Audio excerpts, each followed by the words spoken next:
ఏపీకి వచ్చేందుకు 91 పెద్ద కంపెనీలు సిద్ధంగా ఉన్నాయని మంత్రి నారా లోకేష్ తెలిపారు. పెద్ద కంపెనీలకు అవసరమైన అనుమతులను త్వరితగతిన మంజూరు చేసేందుకు ప్రతి కంపెనీకి ఒక నోడల్ ఆఫీసర్ను నియమించాలని అధికారులను ఆదేశించారు.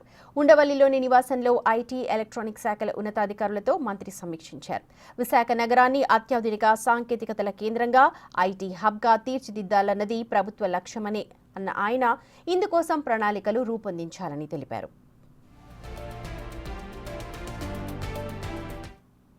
రాష్ట్రంలో యూనిట్ల స్థాపనకు ఆసక్తి చూపుతోన్న కంపెనీల పెట్టుబడులు, ఉద్యోగాలపై మంత్రి రివ్యూ చేశారు. ఇప్పటివరకు 91 ఐటీ, ఎలక్ట్రానిక్ కంపెనీలు 91,839 కోట్ల పెట్టుబడులు, 1,41,407 ఉద్యోగాలు కల్పించేందుకు ముందుకొచ్చాయన్నారు. వాటిని త్వరితగతిన అనుమతులు మంజూరు చేయాలని ఆదేశించారు. సాధ్యమైనంత త్వరగా కంపెనీలు ఏర్పాటు చేసేలా సంబంధిత పరిశ్రమల ప్రతినిధులతో సంప్రదింపులు జరపాలన్నారు. ఐటీ, ఎలక్ట్రానిక్స్ రంగాల్లో 5 లక్షల ఉద్యోగాలే ప్రభుత్వ లక్ష్యమని స్పష్టం చేశారు.